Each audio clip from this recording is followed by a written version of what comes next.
this video, I want to talk about Carl Jung's ideas on atheism and Christianity. So I've been reading Jung's seminars on Nietzsche's Thus Spoke Zarathustra.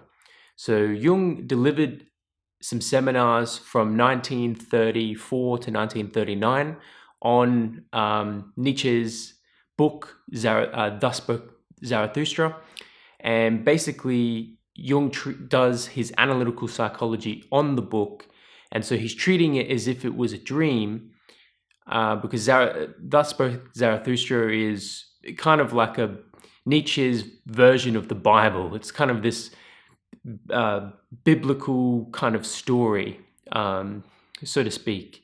And so Jung is analyzing that story as if it's a dream and kind of psychoanalyzing Nietzsche through his writings, but he also expresses a lot of different things, and his ideas, particularly on Christianity, and he does mention atheism a little bit. And so I wanted to share that with you so we can kind of grapple with these ideas. So I've got a quote here from Jung: "As long as people can live in such a system, if it really expresses," so he's talking about Christianity here, "if it really expresses the facts of the unconscious, then it is good, and there is nothing to be said against it. You can't even criticize it. That means, of course, inasmuch as people are serious and have not simply put an A before their creed instead of theism, atheism, I should not call atheists serious. They don't see that they are still theists in denying God. I understand by serious people those who know that such a thing as a religious experience is possible, and that it means the greatest good one could possibly imagine. Such people realize, of course, that the Christian symbol, as it is handed down, as it stands now, does not provide a form through which a complete life is possible. And inasmuch as this is again a truth, we have the problem of what we can do or how we can live when that symbol fails us." Okay, so there you go. It's interesting here. You can see in that one quote a whole bunch of things happening.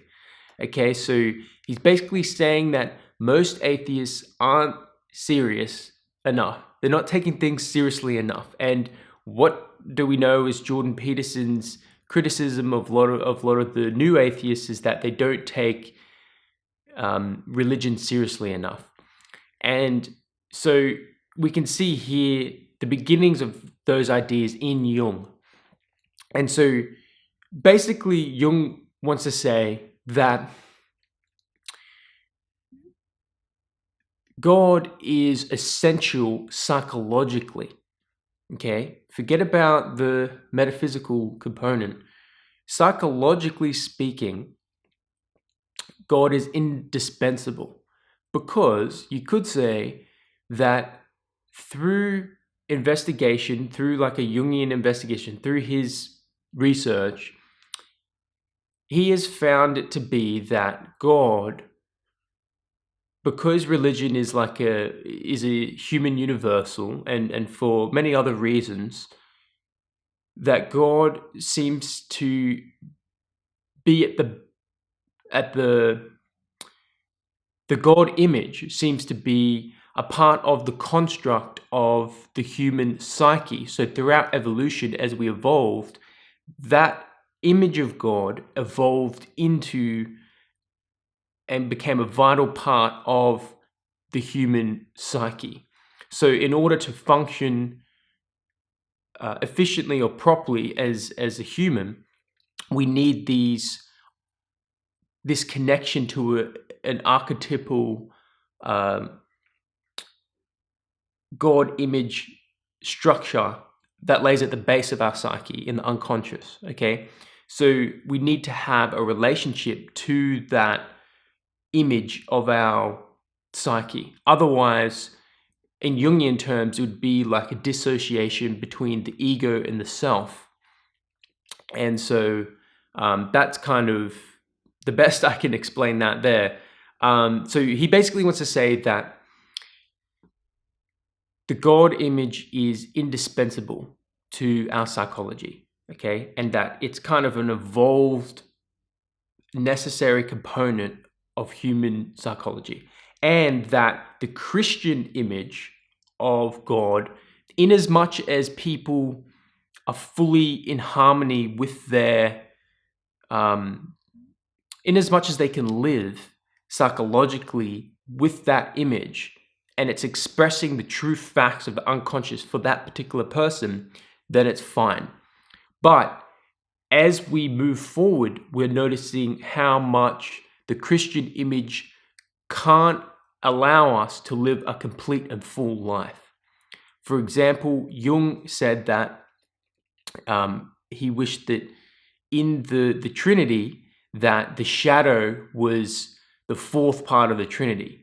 So it would turn from a Trinity to four components.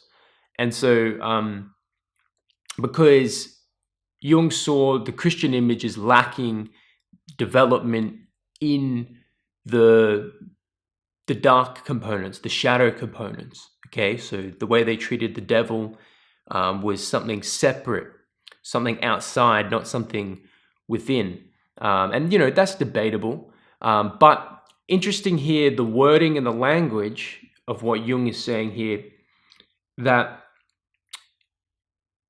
the Christian symbol, as it is handed down, as it stands now, does not provide a form through which a complete life is possible. But maybe in the future, if it evolved, the system evolved through progressive revelation, so to speak. Now, I say that in a psychological term, through the expansion of these ideas, the evolution of these ideas psychologically. If you can picture almost like a psychological boundary of the human psyche that kind of expands in and of itself. It's its own universe that it kind of it is expanding to include more. And so maybe that we could progress, the Christian image could evolve into something that could harness a complete life, but at the moment it doesn't. And so Nietzsche is proposing Zarathustra in his book, which is another kind of Christ. It's a new value system, and in that sense, it's also kind of like a new God image. Okay, now I'm not completely sure of Jung's ideas on that because I need to learn more. Okay, but I think that Nietzsche's idea of Zarathustra, it is almost the same, because Jung is analyzing Zarathustra and those ideas, those Nietzschean ideas. And when he does that, he's saying that Zarathustra is the same spirit that pretty much created Christianity, has now returned to solve the problem that it first created, because we needed Christianity, because we needed good and evil to grow us up. And then Zarathustra comes back to solve that problem because that's lived its lifespan now. And now we need a new image that we can live off instead of the Christian image, because it doesn't allow us to live a full life. And so Nietzsche is now trying to establish a new image under Zarathustra. So a new religious archetypal story, or a new psychic construct that we can now live by. Okay, but I think Jung's critique on that is that, so Nietzsche would be someone who is taking it pretty seriously, okay, because he's addressing the psychological problem of building values, whereas Jung is saying atheists in general, all they do is they just deny God on the surface, like as if, they're fighting against the religious people of their day in the church, which is fair enough, and they deny just God, that God exists on the surface, but they don't actually look at the reality of the God image in, psychologically speaking, that's at the base of the human psyche. Okay, and he's not just talking about proclaimed atheists, but he's also talking about a lot of people back in Jung's time who were in the Catholic Church, who they would say they were Catholic and lived out all the tenets of the Catholic religion, but at the same time, really they were atheists. If you really got down and asked them, they'd say, "No, I don't really believe in God, so I just live this out because I'm Catholic." Okay, and so they were atheists, but they don't take seriously the psychological necessity of the God image. So that's basically what Jung is saying. So he's not saying you can't be an atheist. He's saying that, well, it depends what you mean by atheist. And it also, see, now we're going into Jordan Peterson's language. It depends what you mean by atheist. It depends what you mean by God. But it really does, because we're talking psychologically. Okay, so if you can say that an atheist is someone who can deny the literalism of the Christian God. Okay, we can't use the word literal because it depends what literal means. You get stuck here with these definitions. Okay, if you deny, the Christian image, that it contains everything, then yeah, you can be an atheist. Okay, but there is a component, a God image component of the human psyche that is indispensable. And so this is integral to Jung's thinking here. The God image is that when atheists deny God, they still don't see that they're actually still theists, okay? Because they're just denying God on the surface, but they're not paying attention to the God image within themselves, because they still haven't changed their value system. Because the value system is built on the God image, on the relationship between the conscious psychological components and the unconscious psychological components of the human psyche. And so because this God image has evolved and been built into the human psyche through millions of years, it has a kind of stability in it.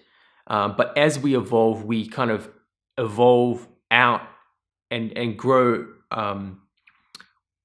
out of the ability for that image to sustain us. So we need to continue to evolve that image as well. And Nietzsche attempted to do that with Zarathustra. But Jung is saying basically atheists are denying God on the surface, but not really addressing the real issue is what's happening underneath, is that we're actually outgrowing the Christian image, and we need to either expand that image or we need to find a new image. But you'll see here Jung's thoughts on Christianity is we can't really get rid of the Christian image just yet, because if you think about evolution, it's a conservative, slow process. And so we can't just dispense of it that easily. We've got some thoughts here. So here we go. So this is Jung.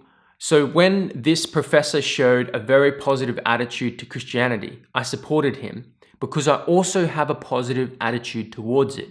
I could give you, for instance, absolutely psychological proof of certain most abstruse dogmatic concepts like the Trinity, or that point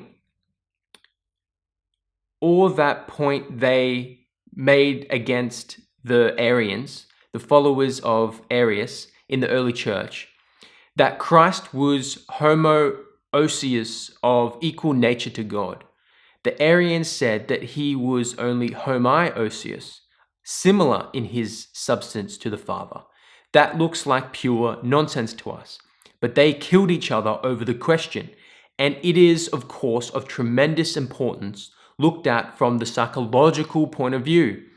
We can be grateful to the old fathers of the church that they came to the conclusion that Christ must be homoousios, of the same substance as the Father. Such a conclusion was absolutely necessary for our psychological development. Okay, so you can see there, Jung is showing how the Christian image has enough life of its own and is dynamic enough that it can evolve to include a healthier base for psychological life, okay, for the flourishing of psychological life. So that particular example was necessary, that we are that Christ is the same substance as the Father.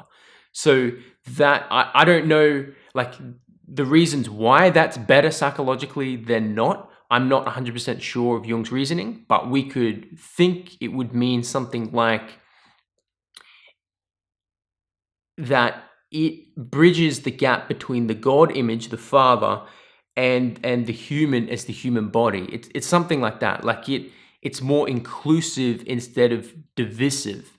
You know, like this idea of the same substance has more permeability of the God image to take form in the likeness of a man, which would be like Christ Jesus. Okay, so we could see how that could be more psychologically healthy, so to speak, and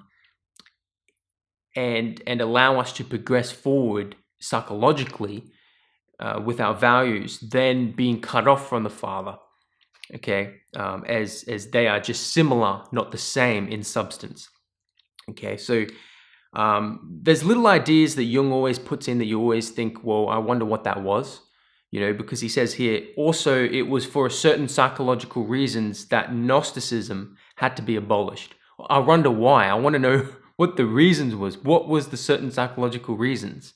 You know, that would be cool to know. I mean, we could take that phrase and investigate ourselves and try to figure it out. But that's what I'm saying. It's like a safari hunt when you're reading Jung. He's just like, each line, he's giving you something from like alchemy, Christianity, atheism, you know, philosophy, psychology. Every little line, it's all just like, oh, it just makes your head spin, you know. But you know, we're getting there.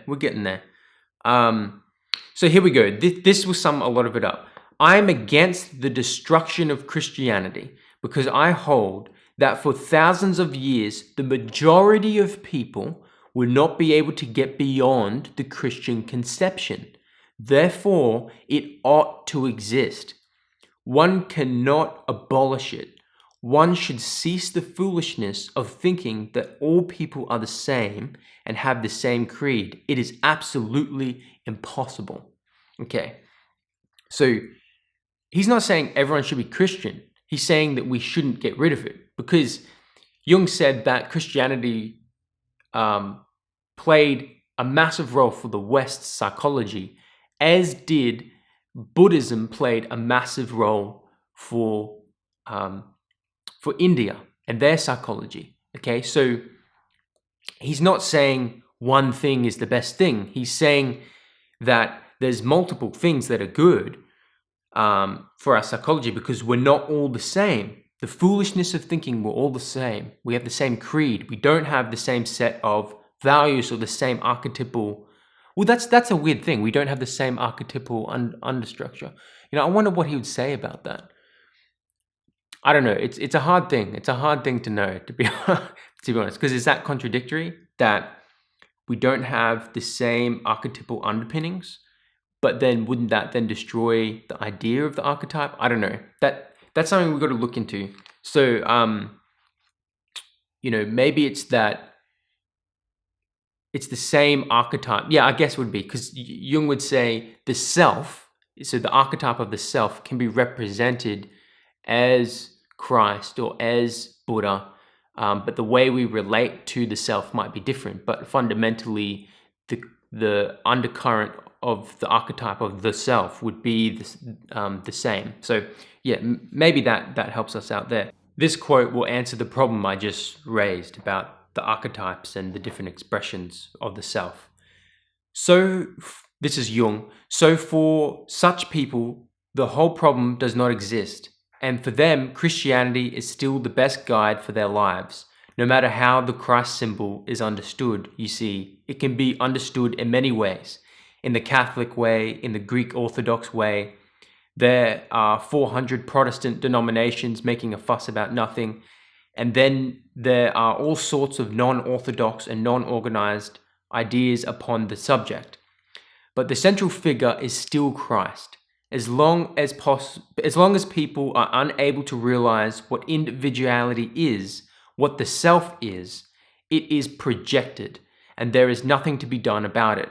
If it is not projected in Christ, it is projected into another leader or a mythological figure, a Buddha, or a new religious system. And, of course, the number of people who are not conscious of the self, who have not begun to realize that there is such a problem, are countless. Therefore, one has to reckon with the fact of Christianity and to take it quite seriously as the best guide in these matters. For 2,000 years, this system has been the best guide for us, as Buddhism has been in India. So it's going to be hard if you think of it evolutionarily, kind of like the, developmentally, we can't just cut off Christianity, like one day, boop, oh no, it's not real, we just cut it off and that's it. It's like psychologically, we need to develop a new, maybe because Jung says, when he's criticizing Nietzsche, he's like, maybe if Zarathustra was more patient, the man Nietzsche could catch up to him. So maybe if, I'm not completely sure, but maybe Jung would approve of Zarathustra. It seems like he does, but that it's too before its time. Zarathustra might be too before its time. We can't just cut off and go to Zarathustra straight away. Maybe some people can do that, but it's going to take time to get a new value system, a new archetypal underlying, so to speak. So the evolution of the archetypal underlying structure of our psyche is kind of taking place, and we're caught in the middle of that, is basically what Jung is saying here. So we need to hold on as much as we can to the Christian image because it's falling apart by itself, basically Jung is saying. It doesn't need to be broken into pieces. It's already falling apart by itself because it's not allowing us to live the full psychic reality. But we can't just get rid of it because it's like cutting out a vital organ. That's exactly what it's like. Okay, but we need to wait until we evolve the capacity to move beyond those organs in our body, something like that. Okay, but psychologically. All right, so that's basically it for this. Maybe I'll just read this last thing. This one last quote from Jung on Christianity. The Christian symbol is still alive because millions of people are alive who need it very badly even. And for them, everything is still contained within it. Anticipating, one might possibly say, what we get through the collective unconscious in a certain form. For we constantly need Christian concepts in order to understand the collective unconscious. We apply Eastern concepts as well, but we also amplify them in order to explain what it is in the Christian symbolism. It is true that late Christianity has a peculiar one-sidedness which doesn't fit our time, but that so-called spiritual attitude was once perfectly sound. It had to be. The knowledge of the conditions of antique civilization makes you understand why such a religion as Christianity was needed. Every emphasis laid upon the spirit was absolutely necessary.